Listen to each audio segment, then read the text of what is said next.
প্রার্থিতা ফিরে পেতে আপিল নিষ্পত্তির পঞ্চম দিন চলছে। আগের 4 দিনের শুনানিতে 203 জনের মনোনয়ন বৈধ ঘোষণা ইসির। আসন্ন নির্বাচনে অনেক আসনে নতুন মুখ দেয় তৃণমূলের অসন্তোষ। জনগণের সঙ্গে দূরত্ব বাড়তে পারে বিদেশ ফেরত প্রার্থীদের, বলছেন বিশ্লেষকরা। উদ্বোধনের বছর না পেরোতেই সিলেট থেকে কার্গো ফ্লাইটে স্থবিরতা, প্যাকেজিং ও ল্যাব টেস্টিং নিয়ে ভোগান্তি, ক্ষতির মুখে রপ্তানিকারকরা।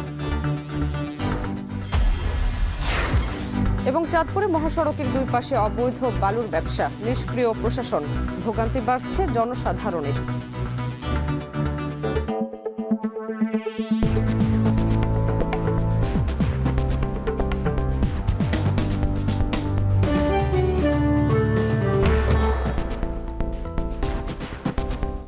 স্বাগত এখন জনপদে। পুরো আয়োজনে আপনাদের সঙ্গে আছি আমি শামীমা শাম্মী।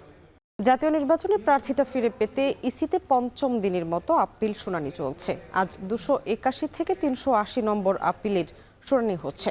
আগের 4 দিনে আপিলে 203 জন প্রার্থিতা ফিরে পেয়েছেন। এ বিষয়ে বিস্তারিত জানাতে ইসি থেকে সরাসরি যুক্ত হচ্ছেন মিয়া আমিরুল। আমিরুল, জানাবেন আজকের শুনানি কার্যক্রম সম্পর্কে আপনার কাছে কি কি তথ্য আছে? স্বামী, আজকে প্রথম দিনের মতো বলা চলে, আজকে যেহেতু পঞ্চম দিন শুনানির, আজকে 100 জনের আপিল নিষ্পত্তি হতে যাচ্ছে। এবং আমরা যেমনটি লক্ষ্য করছি যে 100 জনের মধ্যে প্রায় বলা চলে 42টি কিন্তু আপিলে রয়েছে স্বতন্ত্র প্রার্থীদের। আমরা কিছুক্ষণ আগে দেখছিলাম সকাল থেকে যত শুরু হয়েছে, সকাল 10টার পর থেকে এখন পর্যন্ত যে আপিলগুলো শুনানি হয়েছে কিংবা যারাই মূলত আপিল শুনানি শেষে আমাদের সাথে গণমাধ্যমের সাথে কথা বলেছেন, বেশিরভাগই ছিল স্বতন্ত্র প্রার্থী। সেই স্বতন্ত্র প্রার্থীদের ক্ষেত্রে যে একটি বিষয় দেখা গিয়েছে, বিশেষ করে যেহেতু আপনি জেনে থাকবেন একটি সংসদীয় আসনে যখনই কোনো স্বতন্ত্র প্রার্থী যখন ভোট করতে চায় কিংবা নির্বাচনী দাঁড়ায়, সেই ক্ষেত্রে কিন্তু 100% ভোটারের স্বাক্ষর প্রয়োজন হয়। সেই 100% ভোটারের মধ্যে নির্বাচন কমিশন যাচাই বাছাইয়ের ক্ষেত্রে 10 জনকে তারা মুঠোফোনে যোগাযোগ করে থাকেন এবং সেখান থেকেই যদি কোনো ধরনের জটিলতা দেখা দেয়, সেই ক্ষেত্রে কিন্তু বলা চলে তাদের কিন্তু মনোনয়ন বাতিল বলে ঘোষণা হতে পারে। এমনই আমরা কিন্তু দেখেছিলাম এবং তারাই মূলত আজকে এসেছিলেন। বেশিরভাগ ক্ষেত্রে আমরা দেখেছিলাম বেশিরভাগই কিন্তু পেয়ে গিয়েছেন। এবং আজ পর্যন্ত যে আমরা ব্যাপারগুলো দেখেছি, গতকাল চতুর্থ দিনের শেষে প্রায় 200-রও বেশি মনোনয়ন কিন্তু তারা ফিরে পেয়েছেন। এবং একই সাথে আমরা যেমনটি লক্ষ্য করছিলাম, এখানে মনোনয়ন ফিরে পাওয়ার পাশাপাশি অনেকেই কিন্তু তারা বিপরীতভাবে, যেহেতু অনেককে মনোনয়ন দেওয়া হয়েছে, বৈধ করা হয়েছে, সেটির বিরুদ্ধে কিন্তু আপিল করেছেন। সেই আপিলগুলো নিয়ে কিন্তু নির্বাচন কমিশন নিষ্পত্তি করছেন। এবং মোটা দাগে যে বিষয়টি দেখা গিয়েছে যে বিশেষ করে ঋণ খেলাপি সংক্রান্ত যে ব্যাপারগুলো রয়েছে এবং সেই সাথে হলফনামায় তথ্য সংক্রান্ত জটিলতা কিংবা প্রয়োজনীয় যে কাগজপত্র এবং সব মিলিয়ে যে একজন প্রার্থী তাদের মনোনয়ন সংগ্রহের ক্ষেত্রে যে ব্যাপারগুলো দরকার হয়, যে 10 ধরনের তথ্য তারা দিয়ে থাকেন, সেই তথ্য অনেকেই জটিলতা ছিল, যার ফলে মূলত মনোনয়ন বাতিল করা হয়েছে। এবং আপনি জেনে থাকবেন এবারে যেহেতু প্রায় 2500-এর বেশি মনোনয়ন সংগ্রহ করেছে বিভিন্ন রাজনৈতিক দল থেকে, আমরা দেখেছিলাম এর মধ্যে মূলত বেশিরভাগই কিন্তু মনোনয়ন বৈধ করা হয়েছে প্রথম ধাপে। এবং সবশেষ যখন নির্বাচন কমিশন রিটার্নিং কর্মকর্তারা যখন বিভিন্ন ক্ষেত্রে তারা মনোনয়ন যাচাই বাছাই করে, সেই ক্ষেত্রে আমরা দেখেছিলাম প্রায় 700-রও বেশি কিন্তু মনোনয়ন বাতিল করা হয়, অবৈধ করা হয়, বাতিল করা হয়েছে। এবং সেটির মূলত সংক্ষুব্ধ হয়ে রিটার্নিং কর্মকর্তারা যে তারা সিদ্ধান্ত দিয়েছেন, সেটির উপর মূলত সংক্ষুব্ধ হয়ে প্রার্থীরা বা রাজনৈতিক দলের প্রতিনিধিরা তারা কিন্তু প্রায় নির্বাচন কমিশনে 645টি আবেদন করেছে। সেই 645টি আবেদনের পরিপ্রেক্ষিতে মূলত নির্বাচন কমিশন এখন পর্যন্ত 4 দিনে 280টি তারা নিষ্পত্তি করেছে। এবং আজকে মূলত 281 থেকে 380তম যে সিরিয়াল রয়েছে, সেগুলো মূলত নিষ্পত্তি হবে। এবং এর আগে আমরা যেমনটি লক্ষ্য করছিলাম, যারা নিষ্পত্তি করতে এসেছেন কিন্তু আসেননি, তারাও কিন্তু আজকে সুযোগ পাচ্ছেন। সামনে আমার কাছে এই ছিল এখনকার সবশেষ। দর্শক, ইসি কার্যালয় থেকে আমাদের সঙ্গে যুক্ত হয়েছিলেন মিয়া আমিরুল। নির্বাচন সামনে রেখে দলগুলোর মনোনয়ন নিয়ে নানা মহলে প্রশ্ন। দলীয় মনোনয়ন ঘোষণার পর নানা জায়গায় হয়েছে বিক্ষোভ। দাবি, তৃণমূলে দীর্ঘদিন ধরে রাজনীতি করা ত্যাগী নেতাদের ছাপিয়ে মনোনয়ন পাচ্ছেন বিদেশ ফেরত প্রার্থীরা। দেশের বেশ কিছু আসনে স্থানীয় নেতাদের সরিয়ে অপরিচিত মুখকে প্রার্থী করায় মাঠের কর্মীদের মধ্যে অসন্তোষ দেখা দিয়েছে। রাজনৈতিক বিশ্লেষকদের মতে, বিদেশ ফেরত প্রার্থী জনগণের সঙ্গে জনপ্রতিনিধির দূরত্ব বাড়াতে পারে। আরও জানাচ্ছেন শাহাদাত অভ্র।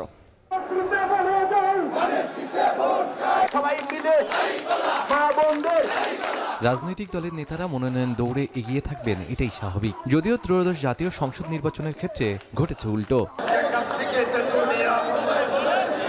দলের ত্যাগী নেতাদের ছাপিয়ে মনোনয়ন বাগিয়ে নিয়েছেন বেশ কিছু বিদেশ ফেরত নেতা। জনগণের সাথে সম্পৃক্ততা না থাকলেও কেবল হাইকমান্ডের সুপারিশে মিলেছে নির্বাচনের টিকিট। বিশেষ করে যুক্তরাজ্য, যুক্তরাষ্ট্র এবং মধ্যপ্রাচ্যের দেশগুলোতে অবস্থানরত সফল ব্যবসায়ী ও পেশাজীবীরা তালিকায় প্রাধান্য পেয়েছেন। বিএনপি, জামায়াত, এনসিপি সহ বিভিন্ন রাজনৈতিক দলে রয়েছে এমন একাধিক প্রার্থী যারা গণ অভ্যুত্থান পরবর্তী সময়ে দেশে ফিরে গণসংযোগে ব্যস্ত হয়ে পড়েন। আর এতেই তৈরি হয়েছে বিভক্তি। কোনো কোনো আসনে দেখা দিয়েছে দলের অভ্যন্তরীণ ভাঙন। শরীয়তপুর ৩ আসনের কথাই ধরা যাক। আসনটিতে দীর্ঘদিন ধরে নির্বাচনের জন্য মাঠ গুছিয়েছেন বিএনপির জেলা সাংগঠনিক সম্পাদক সাইদ আসলাম। কিন্তু প্রায় ৮ বছর পর লন্ডন থেকে দেশে ফিরে সেখানে প্রার্থী হন তারেক রহমানের একান্ত সচিব মিয়া নুরুদ্দিন অপু। এমন বাস্তবতায় সাইদ আসলামকে সরিয়ে দেওয়া হয় শরীয়তপুর ১ আসনে। তবে কপাল পুড়েছে সেই এলাকার মনোনয়ন প্রত্যাশী বিএনপির জেলা সেক্রেটারি সর্দার নাসির উদ্দিনের, যিনি গত ১৭ বছর আন্দোলন সংগ্রামে ছিলেন সক্রিয় ভূমিকায়। তবে কি ত্যাগী নেতারা বঞ্চিত হচ্ছেন? এমন প্রশ্নে তৃণমূলে অভ্যন্তরীণ কোনো দ্বন্দ্ব বা ক্ষোভ নেই বলে মন্তব্য মনোনয়ন পাওয়া প্রার্থীদের। বলেন, দল ও জনগণের সমর্থনেই এমন সিদ্ধান্ত।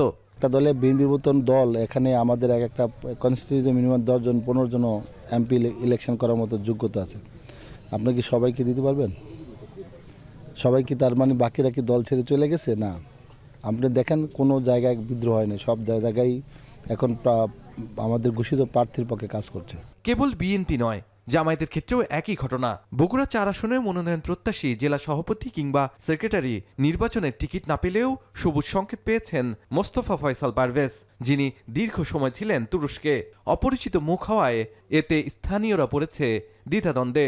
ইভেন জামাতের লোকজন। বিশ্লেষকরা বলছেন, এবার অতীতে যে কোনো সময়ের চেয়ে বেশি সংখ্যক বিদেশ ফেরত প্রার্থী নির্বাচনে অংশ নিয়েছেন। এতে জনগণের সঙ্গে জনপ্রতিনিধির সম্পর্কে টানাপোড়েন দেখা দেবে। রয়েছে রাজনৈতিক পরিবেশ নষ্ট হওয়ার শঙ্কাও। যে লোক রাজপথে ছিল সে তো কোয়ালিটি নাই, সামর্থ্যও নাই, অর্থ দিতে পারছেন না, যোগ্যতা দেখাতে পারছেন না, সে রাজপথ থেকে আবার হারিয়ে যাচ্ছে। একই অবস্থা আছে রাজনৈতিক দলগুলোতে। দেখা যাচ্ছে যারা বিদেশ থেকে আসছে সে শারীরিকভাবে সুস্থ, সে পারিবারিকভাবে সচ্ছল এবং সে অলরেডি বিদেশে থাকার কারণে বিভিন্ন ধরনের ডিগ্রি করেছে, বিভিন্ন ধরনের লেখাপড়া করেছে, যোগ্যতা অর্জন করেছে, নেটওয়ার্কটা মেনটেন করেছে। যেহেতু সে স্বাভাবিক অবস্থায় ছিল, সে আজকে আবার মনোনয়ন পাচ্ছে। যারা নমিনেশন পেয়েছে তারা যেহেতু বাইরে থেকে এসছে, তৃণমূলের সেরকম যোগাযোগ নাই, তাদের তো কর্মী লাগবে ভোটে জিততে হলে। তাদের জন্য তো কাজ করতে হবে বিএনপির কর্মীদের, সেইখানে চির খাবে।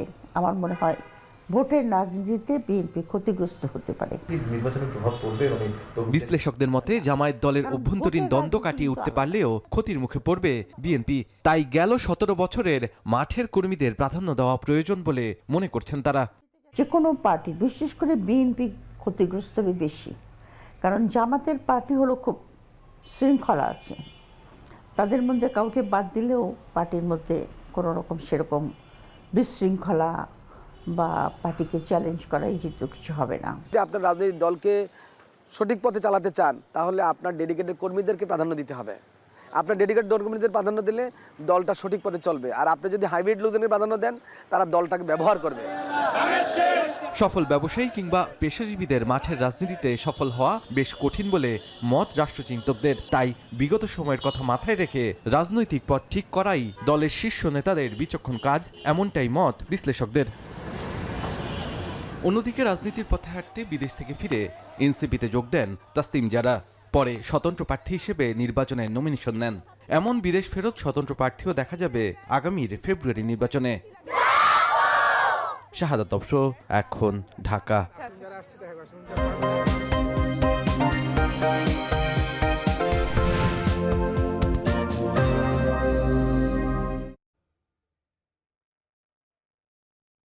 একদিকে সমুদ্র সৈকত, চরের জীবন, বয়ে চলা মনোরম নদী পটুয়াখালীকে করেছে চিত্তাকর্ষক। অন্যদিকে সুপেয় পানির সংকট, কোথাও বা সড়কের করুণ দশা আর নৈমিত্তিক ঘূর্ণিঝড়ের মতো প্রাকৃতিক দুর্যোগে পটুয়াখালীবাসীর জন্য বয়ে আনে দুর্ভোগ। এ জেলার ৮টি উপজেলার 4টি সংসদীয় আসনের প্রায় ১৫ লাখ মানুষের প্রত্যাশা নির্বাচিত জনপ্রতিনিধি এসে দিন বদলাবে তাদের। পটুয়াখালীর সংকট সম্ভাবনার আরও কথা জানাতে জেলার চৌরাস্তা মোড় থেকে যুক্ত হচ্ছেন হোসেন জাহিদ। জাহিদ, জানাবেন পটুয়াখালীবাসীর প্রত্যাশা কি কি প্রার্থীদের কাছে, আর এই এলাকার কি কি উন্নয়ন চান তারা? স্বামী, আপনার নিশ্চয়ই স্যামুয়েল টেইলর কোলারেজের সেই কবিতার কথা মনে আছে যে water water everywhere not any drop to drink, অর্থাৎ চারদিকে এত পানি কিন্তু পান করার মতো কোনো পানি নেই। সেই সংকটটা মূলত এই পটুয়াখালীবাসীর জন্য কিন্তু চরম সত্য। এখানে সমুদ্র সৈকত আছে, বয়ে চলা অনেকগুলো নদী আছে জেলাকে কেন্দ্র করে, কিন্তু তারা আসলে সুপেয় পানির যেই চাহিদা, সেই চাহিদা অনুযায়ী কিন্তু সেই সংকটটি আসলে বিদ্যমান রয়েছে। কাজেই পটুয়াখালীবাসীর সব থেকে মৌলিক সমস্যার মধ্যে সর্বাগ্রে এই সুপেয় পানির সংকটটাই কিন্তু চলে আসে। এর পাশাপাশি যেহেতু এটি সমুদ্র উপকূলবর্তী একটি জেলা এবং এখানে 17 বছর আগে যে ঘূর্ণিঝড় সিডর হয়েছিল, একটি সুপার সাইক্লোন, সেই ক্ষতই কিন্তু এখনো এলাকার মানুষ ভুলতে পারেনি। এখনো তারা সেটি স্মরণ করেন, কখনো তারা সম্পদ হানির কথা স্মরণ করেন, কখনো হয়তো প্রাণহানির কথা স্মরণ করেন। এবং তারও আগেও এই জেলাতে কিন্তু বারবারই এই সুপার সাইক্লোন বলি এই ধরনের প্রাকৃতিক দুর্যোগ বারবারই ঘটে থাকে, যে কারণে তাদের অন্যতম চাহিদার শীর্ষে রয়েছে যে আসলে যে এই প্রাকৃতিক দুর্যোগ মোকাবেলার জন্য সরকারি যে সকল উদ্যোগগুলো নেওয়া হয় কিংবা নেওয়া হয়েছে সেগুলোতে করে পর্যাপ্ত পরিমাণে করা হয়। কেননা যে সকল পুনর্বাসন কেন্দ্রগুলো রয়েছে কিংবা দুর্যোগ থেকে বাঁচার জন্য, রেহাই পাওয়ার জন্য যে সকল কেন্দ্রগুলো রয়েছে সেগুলো তারা পর্যাপ্ত মনে করছেন না। এবং এর পাশাপাশি যেহেতু এই জেলার প্রায় 56% মানুষ তারা কৃষি কাজের সঙ্গে জড়িত এবং তার সঙ্গে মৎস্যজীবী কিংবা মৎস্য পেশাটাও কিন্তু খুব বেশি প্রাসঙ্গিক। কাজেই তারা মনে করছেন যেহেতু তাদের জীবিকার সব থেকে বড় উৎস হিসেবে এই মাছ কিংবা মাছ আহরণ কিংবা শুটকি সংরক্ষণ, এই প্রক্রিয়াজাতকরণের সঙ্গে জড়িত, কাজেই তাদের চাহিদার শীর্ষে রয়েছে এই প্রক্রিয়াটিকে আসলে আরও অন্য কোনোভাবে ত্বরান্বিত করে কর্মসংস্থানের ভিন্ন কোনো ক্ষেত্র তৈরি করা যায় কিনা। এবং একটি ভিন্ন রকম চিত্র এই জেলার, যে মাত্র 0.4% মানুষ এখানে তারা প্রবাসী শ্রমিক হিসেবে কর্মরত আছেন, যেটা অন্যান্য জেলার তুলনায় খুবই কম। অর্থাৎ তারা কর্মক্ষেত্র হিসেবে পটুয়াখালীর এই মাঠ, পটুয়াখালীর এই ক্ষেত্র, পটুয়াখালীর নদী, সমুদ্র, এগুলোকেই তারা বেছে নিয়ে থাকেন। কাজেই যেহেতু অন্যান্য কর্মক্ষেত্র সীমিত পরিমাণে রয়েছে, তাই তারা মনে করেন তাদের এই মৎস্য ক্ষেত্রটাকে বিস্তৃত করার জন্য তারা হয়তোবা ভালো কোনো পদক্ষেপ নেওয়া যেতে পারে। সামনে এখন হয়তো বিদায় নিচ্ছি, তবে বিকাল 4:30 পটুয়াখালী শহর থেকে আবারও কিন্তু ভোটারের ইশতেহার নামক অনুষ্ঠানে যুক্ত হব। চুয়াডাঙ্গার জীবননগরে সেনাবাহিনীর অভিযানে আটকের পর মারা যাওয়া জীবননগর পৌর বিএনপির সাধারণ সম্পাদক শামসুজ্জামান ডাবলুর মরদেহ দাফন হবে আজ। জীবননগর কেন্দ্রীয় গোরস্থানে জানাজা শেষে তাকে দাফন করা হবে। সেখানে আছেন অনিক চক্রবর্তী, সরাসরি যুক্ত হচ্ছি তার সঙ্গে। অনেক, ডাবলুর মরদেহ কখন দাফন হতে পারে আর জানাবেন, একই সঙ্গে জানাবেন নেতাকর্মীরা তাদের প্রতিক্রিয়ায় আসলে কি বলছেন?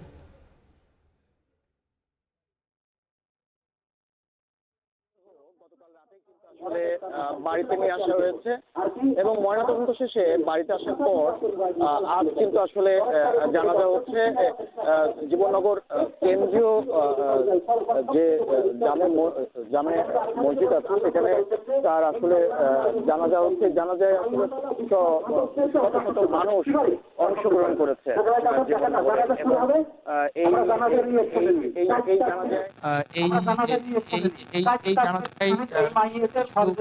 উপজেলা বিএনপির নেতাকর্মী নয়, জেলা বিএনপির নেতাকর্মী সহ জেলা প্রশাসনের কর্মকর্তারাও আসলে জানাজায় অংশগ্রহণ করেছে।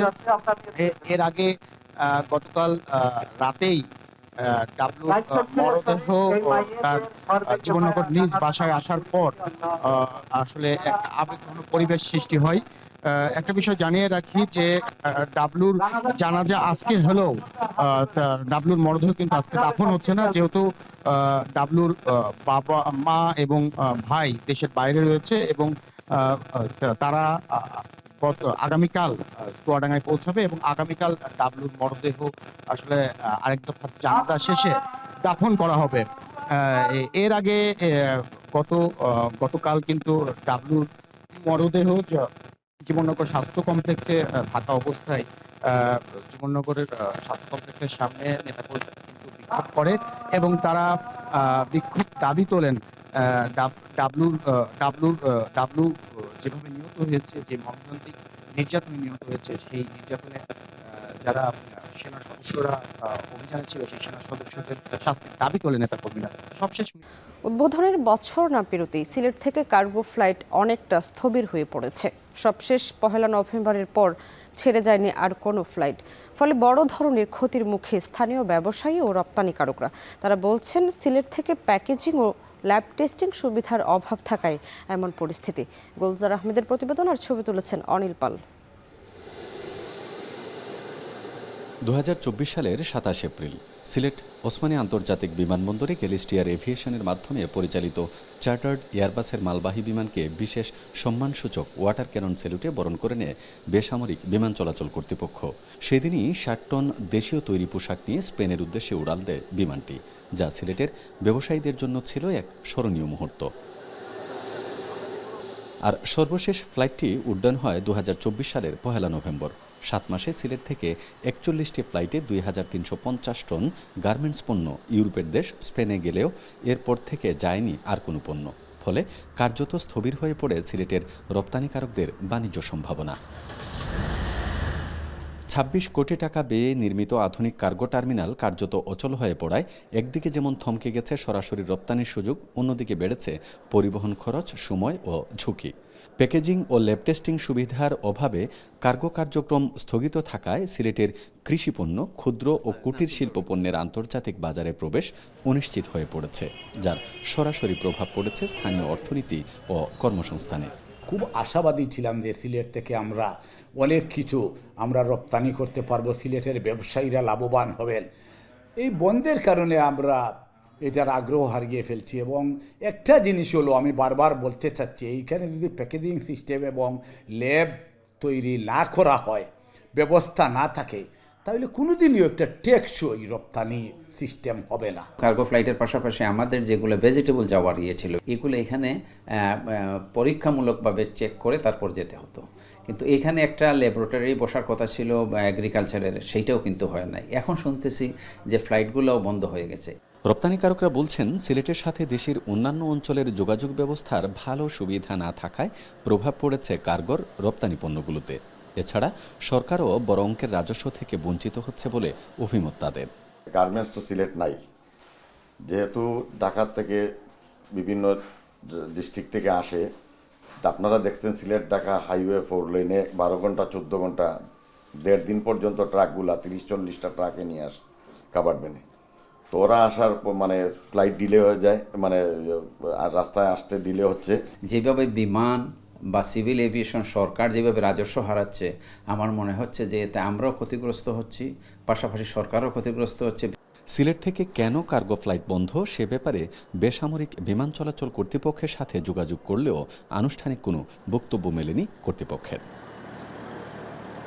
সিলেট অঞ্চলের ব্যবসা বাণিজ্যের সম্ভাবনাকে বাস্তবে রূপ দিতে চালু হয় কার্গো ফ্লাইট, কিন্তু 7 মাস যেতে না যেতেই সেটি আবার সাময়িকভাবে স্থগিত রাখা হয়। এর ফলে আর্থিক ক্ষতির পাশাপাশি আন্তর্জাতিক বাজার থেকে পিছিয়ে যান এই অঞ্চলের রপ্তানিকারকরা। সংশ্লিষ্ট কর্তৃপক্ষ যদি দ্রুত এবং কার্যকরী উদ্যোগ গ্রহণ করে, তাহলেই কেবল এটি পুনরায় চালু করা সম্ভব। তা না হলে সম্ভাবনাময় এই উদ্যোগটি ব্যয়বহুল প্রকল্প হিসেবেই থেকে যাওয়ার আশঙ্কা করছেন ব্যবসায়ীরা।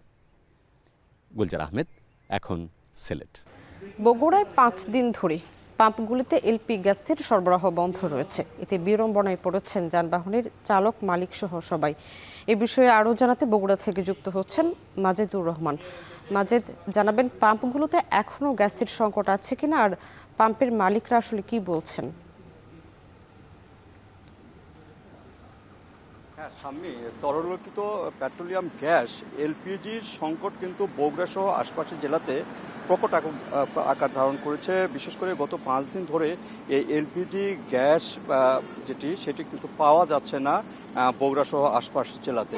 এবং এখানে যে স্টেশন মালিক, তারা যেটি বলছেন যে সরবরাহ না থাকার কারণেই তারা কিন্তু গ্যাস এখান থেকে দিতে পারছেন না।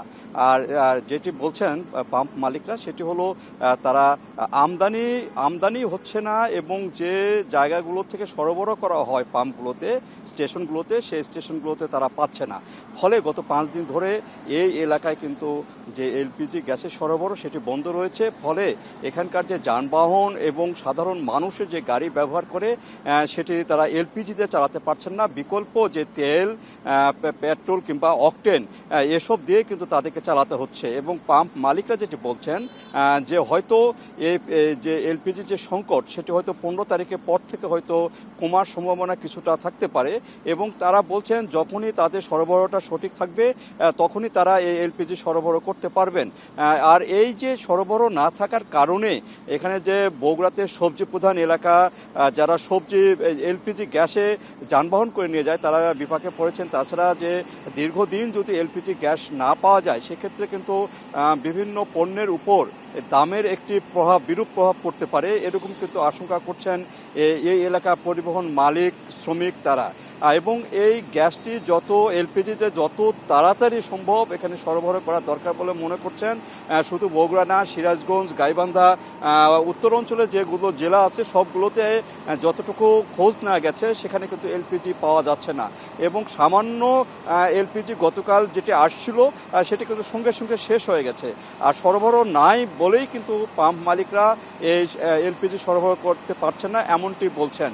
তো এইভাবে যদি আরও কিছুদিন চলতে থাকে তাহলে একটা বড় ধরনের বিপর্যয় ঘটতে পারে। বিশেষ করে জ্বালানির ক্ষেত্রে যে কাজগুলো থাকে সে কাজগুলোতে কিন্তু একটা বড় ধরনের বিপর্যয় হতে পারে। সেক্ষেত্রে সরকারের যত তাড়াতাড়ি আমদানি করা এবং সরবরাহ করা জরুরি বলে মনে করছেন পাম্প এবং স্টেশন মালিকগুলো।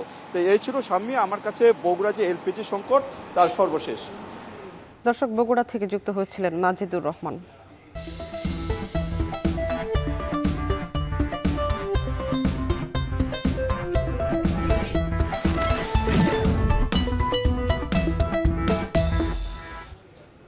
এবারের নির্বাচনী লড়াই কক্সবাজারের সাগর পাড়ে বইছে ভিন্ন হাওয়া। সমুদ্রের উত্তাল ঢেউয়ের মতোই সরব এ অঞ্চলের নারী ভোটাররাও।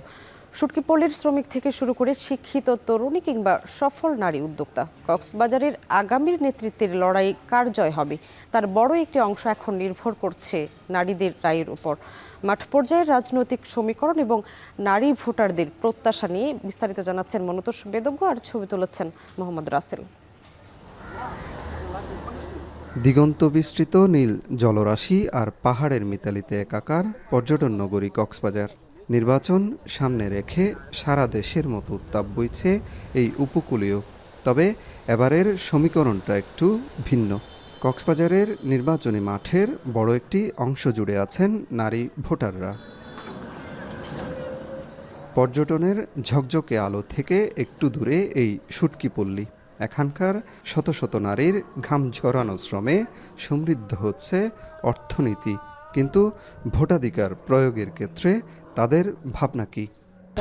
মানে এমন একটা মানুষ চাই যে আমরা উপকার আসবে, এইরকম একটা মানুষ চাই, তাহলে ভবিষ্যৎ আমরা কাজে কর্মে আসবে। অন্যদিকে কক্সবাজারে বাড়ছে নারী উদ্যোক্তার সংখ্যা। হস্তশিল্প থেকে শুরু করে হোটেল ব্যবসা, পোল্ট্রি খাতেও এখন নারী পদচারণা চোখে পড়ার মতো। নীতি নির্ধারণী পর্যায়ে নিজেদের অধিকার আর নিরাপত্তার নিশ্চয়তা চান তারা। আমরা নারীরা যখনই আমরা একটু সামান্য ঋণের জন্য যাচ্ছি, আমরা বিভিন্নভাবে হয়রানি হচ্ছি। একটার জন্য একাধিকবার যেতে হচ্ছে। এই সব বিষয় নিয়ে যারা সুনজর রাখবে ওই ধরনের সরকার আমরা চাচ্ছি। পরিবর্তনের হাওয়া লেগেছে নতুন প্রজন্মের মনেও। যারা এবারই প্রথমবার ভোট দিবেন সেই তরুণ তরুণীরা অনেক বেশি সচেতন। তারা শুধু আশ্বাস নয়, চান দৃশ্যমান পরিবর্তন। এমন প্রতিনিধি যিনি আমাদের দেশকে অবশ্যই রক্ষা করবে, দেশের দিকে মনোযোগ দেবে, শিক্ষার উন্নতি না, আমরা যেখানে পড়ালেখা করতেছি ওইটার উন্নতি হবে, দেশের চারপাশে উন্নতি হবে আমরা চাই। কক্সবাজারের এই বিশাল নারী সমাজ এখন আর কেবল দর্শক নয়, বরং তারা হতে চান আগামীর সিদ্ধান্ত গ্রহণকারী। সে কথাই জানালেন কক্সবাজার পৌরসভার নারী উন্নয়ন কর্মী। ভোট প্রয়োগের ক্ষেত্রে তারা অনেকটা ভয়ভীতির মধ্যে থাকে, কোনো গন্ডগোল হবে কিনা, কোথাও কোনো ঝামেলায় পড়ে যাবো কিনা, এটা একটা ভয় কাজ করে। আরেকটা বিষয় হচ্ছে তারা ভোট কাকে দেব এই সিদ্ধান্তটা তারা নিতে পারে না। জেলায় মোট 18,14,863 জন ভোটারের মধ্যে নারী ভোটার রয়েছেন 8,57,041 জন। মনতোষ বেদজ্ঞ, এখন। যথাসময়ে সাকসু ও হল সংসদ নির্বাচনের দাবিতে শাহজালাল বিজ্ঞান ও প্রযুক্তি বিশ্ববিদ্যালয়ের শিক্ষার্থীরা আজ প্রশাসনের কাছে স্মারকলিপি জমা দেবেন। তাদের দাবি পূর্ব ঘোষিত তফসিল অনুযায়ী 20 জানুয়ারি সাকসু নির্বাচন আয়োজনের। এ বিষয়ে আরও জানাতে সিলেটের শাহজালাল বিজ্ঞান ও প্রযুক্তি বিশ্ববিদ্যালয় ক্যাম্পাস থেকে যুক্ত হচ্ছেন সন্দীপন শুভ। শুভ, জানাবেন স্মারকলিপি কি জমা দেওয়া হয়েছে কিনা, আর ক্যাম্পাসের পরিস্থিতি এখন কেমন দেখছেন?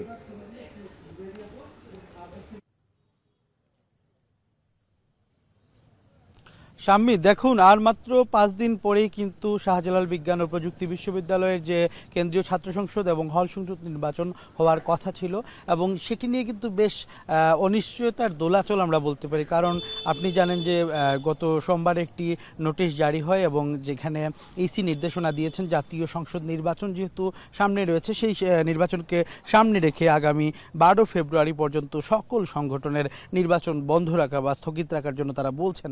এবং তারই প্রেক্ষিতে কিন্তু গত সোমবার থেকে আমরা দেখেছি উত্তাল হয়ে গেছে শাহজালাল বিজ্ঞান ও প্রযুক্তি বিশ্ববিদ্যালয় ক্যাম্পাসে, এবং এখানকার প্রার্থীরা বলছেন তারা কিন্তু বেশ আগ্রহী ছিলেন যে 20 জানুয়ারি দীর্ঘ 28 বছর পর শাকসু নির্বাচন অনুষ্ঠিত হবে। কিন্তু সেটি এই ধরনের নোটিশের কারণে তারা কিন্তু অনেকটাই শাকসু নিয়ে অনিশ্চয়তার দোলা চলেছিলেন। এবং কালকেও আমরা দেখেছি বেশ উত্তপ্ত পরিবেশ ছিল সিলেটের শাহজালাল বিজ্ঞান ও প্রযুক্তি বিশ্ববিদ্যালয়ে। তখন কিন্তু তারা অঙ্গীকারনামা দেন, প্রশাসনের পক্ষ থেকে বলা হয় অঙ্গীকারনামা দিতে হবে ইসিকে, এবং অঙ্গীকারনামার 3টি শর্তও ছিল। কিন্তু এতে কিন্তু শিক্ষার্থীরা, সাধারণ শিক্ষার্থী যারা রয়েছে এবং প্রার্থী যারা রয়েছেন তারা কিন্তু রাজি হননি। সেক্ষেত্রে তারা বলছেন যে শাকসু যথাসময় যেন হয়, সেই প্রেক্ষিতে তারা কিন্তু একটি স্মারকলিপি দিতে চাচ্ছেন। এবং তারা বলছেন সেই নির্বাচন, শাকসু নির্বাচন যেহেতু একটা বিশ্ববিদ্যালয়ের স্বতন্ত্র নির্বাচন, সেটি জাতীয় নির্বাচনকে প্রভাবিত করবে না, এবং তাদের ইচ্ছা হচ্ছে এখানে অবাধ এবং সুষ্ঠু নির্বাচন যেন 20 জানুয়ারি অনুষ্ঠিত হয়। এবং আপনি দেখতে পাচ্ছেন এই মুহূর্তে কিন্তু প্রার্থীরা তাদের একটি ফরম্যাটের মাধ্যমে স্মারকলিপিতে কিন্তু তারা স্বাক্ষর প্রদান করছেন, এবং তারা বলছেন যে আসলে এই স্বাক্ষরের মাধ্যমে তারা তাদের যে দাবিটি তারা প্রশাসনের কাছে তুলে ধরবেন। নির্বাচন, এখানকার বিশ্ববিদ্যালয়ের যে নির্বাচন কমিশন, সেই নির্বাচন কমিশনকে তারা প্রথমে দিবেন, এবং এর পরবর্তীতে কিন্তু তারা এই দাবিটি কিন্তু তারা পাঠাবেন প্রশাসন বরাবরে। এবং তাদের কথা হচ্ছে যে যেহেতু আর মাত্র কয়েকদিন পরে শাকসু নির্বাচন, সেই নির্বাচনটি যেন যথাসময় অনুষ্ঠিত হয়, এবং সেই নির্বাচনে জাতীয় সংসদ নির্বাচনকে কোনোভাবেই প্রভাবিত করবে না বলে তারা এখানে প্রত্যয় ব্যক্ত করছেন। স্বামী, এই ছিল শাকসু নির্বাচনের স্বাক্ষর প্রদানের আমার কাছে সর্বশেষ তথ্য। শাহজালাল বিজ্ঞান ও প্রযুক্তি বিশ্ববিদ্যালয় থেকে যুক্ত হয়েছিলেন সন্দীপন শুভ। চাঁদপুরে মহাসড়কের 2 পাশে গড়ে উঠেছে অবৈধ বালুর ব্যবসা। কোনো অনুমতি না নিয়েই দীর্ঘদিন প্রশাসনের চোখের সামনে চলছে এই ব্যবসা। দিন দিন বৃদ্ধি পাচ্ছে এর পরিধি এবং সাথে বাড়ছে জনগণের ভোগান্তি। বিস্তারিত জানাচ্ছেন তালহা জুবায়ের। এটি চাঁদপুর কুমিল্লা আঞ্চলিক মহাসড়কের হাজীগঞ্জ উপজেলার আলীগঞ্জ এলাকার চিত্র। এখানে 24 ঘন্টা যান চলাচল করলেও মহাসড়কের 2 পাশ জুড়ে গড়ে উঠেছে বালির ব্যবসা। উপজেলার টোরাগঞ্জ থেকে আলীগঞ্জ পর্যন্ত প্রায় 1 কিলোমিটার এলাকায় বালুর ঘাট রয়েছে অন্তত 15টি। অথচ প্রশাসন কিংবা পরিবেশ অধিদপ্তর থেকে নেওয়া হয়নি কোনো ধরনের অনুমতিপত্র। শুধু হাজীগঞ্জই নয়, জেলার প্রায় প্রতিটি উপজেলার বিভিন্ন সড়কের পাশে গড়ে উঠেছে অবৈধ বালুর ব্যবসা। সড়ক জুড়ে সারাক্ষণ বালু উঠতে থাকায় দুর্ভোগ পোহাতে হচ্ছে স্থানীয় বাসিন্দা ও পথচারীদের। এখান দিয়ে ধুলাবালু বেশি উড়ে, এখান দিয়ে লোকজন যায় সবসময়, এখানে 2-1টা অ্যাক্সিডেন্ট হয়। বৃষ্টির সময়গুলো তো রাস্তা পিচ্ছিল হয়ে যায়, তখন আরো মানুষের ভোগান্তি আরো বেড়ে যায়। কোন সাইডে বালু, তার প্রতি ভাঙ্গা রাস্তা, আমাদের চোখ শ্বাস কাশ স্টার্ট হয়ে যায়, নাকে মুখে বালু ঢুকিয়া। যারা মাস্ক পরে না তাদের শ্বাসকষ্ট, ঠান্ডি লাগা, কফ সহ অনেক রোগে তারা আক্রান্ত হয়। বালুঘাট যদি বন্ধ করা যাইতো তাহলে আমরা একটু শান্তিতে বসবাস করতে পারতাম একদিকে। বালু ব্যবসার ফলে জনসাধারণের ভোগান্তির কথা স্বীকার করলেও প্রশাসনের ছাড়পত্রের বিষয়ে জানা নেই বলে জানান বালু ব্যবসায়ীরা। রাস্তা ভাঙ্গার কারণে মূল সমস্যাটা হইতেছে, এখানে বালু পড়ে এবং ওই বালুগুলা উড়ে এবং মানুষের ক্ষয়ক্ষতি হয়। সমস্যা তো হয়, পরিবেশের সমস্যা তো আছে, এটা থাকবে। এটা কিছু করতে গেলে একটা প্রশ্ন হলে বাম ডান আছে, থাকবে। আপনারা কি কোনো পরিবেশ অধিদপ্তর বা কারো কোনো ছাড়পত্র নিয়েছেন? মালিক করতে বলতে পারবে, তো আমার দ্বারা নেই। আর দ্রুতই সড়কের পাশে বালু ব্যবসা বন্ধে ব্যবস্থা নেওয়ার কথা জানিয়েছেন প্রশাসনের কর্মকর্তারা। বালি যদি খোলাভাবে বিক্রি করা হয় তাহলে এটা পরিবেশের জন্য আলটিমেটলি এক ধরনের বড় ধরনের প্রভাব বলা চলে। মহাসড়কের আশেপাশে যে বালি ব্যবসা করে জনদুর্ভোগ তৈরি করে তাদেরকে উচ্ছেদ করার বিষয়ে দ্রুত কার্যক্রম গ্রহণ করা হবে। যারা খোলা ট্রাকে বালি পরিবহন করে ওই সকল পরিবহন এবং পরিবহন মালিকদের বিরুদ্ধে আমরা দ্রুত ব্যবস্থা নেব। সড়কের পাশে অবৈধ বালু ব্যবসা বন্ধ হলে রেহাই পাবে জনসাধারণ ও প্রকৃতি। তাই প্রশাসন দ্রুত কার্যকর পদক্ষেপ গ্রহণ করবে, এমনটাই প্রত্যাশা সকলের। তালহা জুবায়ের, এখন চাঁদপুর। কক্সবাজারের টেকনাফ এলাকায় রোহিঙ্গা ক্যাম্পে গুলিবিদ্ধ একজনের মরদেহ উদ্ধার করেছে এপিবিএন পুলিশ। সকালে নয়াপাড়া নিবন্ধিত ক্যাম্পের বিকাশ মোড় এলাকা থেকে মরদেহটি উদ্ধার করা হয়। নিহত আব্দুর রহিম একই ইউনিয়নের 7 নম্বর ওয়ার্ডের নয়াপাড়ার বাসিন্দা হাবিবুর রহমানের ছেলে। স্থানীয়রা জানায়, সোমবার রাতে নয়াপাড়া ক্যাম্প এলাকায় একাধিক গুলির শব্দ শুনতে পান তারা। পরে ভোরে রক্তাক্ত অবস্থায় এক ব্যক্তির লাশ পড়ে থাকতে দেখে পুলিশকে খবর দেওয়া হয়। পরে পুলিশ ঘটনাস্থল থেকে গুলিবিদ্ধ অবস্থায় মরদেহটি উদ্ধার করে। পুলিশ জানায়, আব্দুর রহিম একজন চিহ্নিত ডাকাত। তার বিরুদ্ধে ডাকাতি সহ একাধিক মামলা রয়েছে। ডাকাত দলের আধিপত্য বিস্তারকে কেন্দ্র করে এই হত্যাকাণ্ড হতে পারে বলে পুলিশ ধারণা করছে। নিহতের লাশ ময়নাতদন্তের জন্য হাসপাতালে পাঠানো হয়েছে।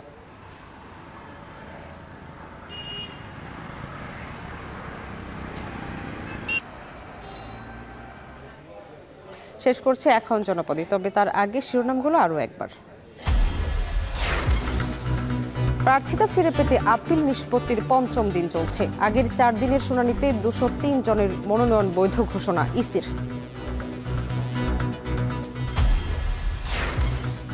আসন্ন নির্বাচনে অনেক আসনে নতুন মুখ দেয় তৃণমূলের অসন্তোষ। জনগণের সঙ্গে দূরত্ব বাড়তে পারে বিদেশ ফেরত প্রার্থীদের, বলছেন বিশ্লেষকরা। উদ্বোধনের বছর না পেরোতেই সিলেট থেকে কার্গো ফ্লাইটে স্থবিরতা। প্যাকেজিং ও ল্যাব টেস্টিং নিয়ে ভোগান্তি, ক্ষতির মুখে রপ্তানিকারকরা। এবং চাঁদপুরে মহাসড়কের 2 পাশে অবৈধ বালুর ব্যবসা, নিষ্ক্রিয় প্রশাসন, ভোগান্তি বাড়ছে জনসাধারণের। এ ছিল এখন জনপদে। এখন টেলিভিশন ওয়েবসাইটে দেখতে ভিজিট করুন এখন.tv। এছাড়া ফেসবুকে দেখুন facebook.com/tv.এখন এবং ইউটিউবে এখন টেলিভিশন দেখতে ভিজিট করুন youtube.com/c/echontv।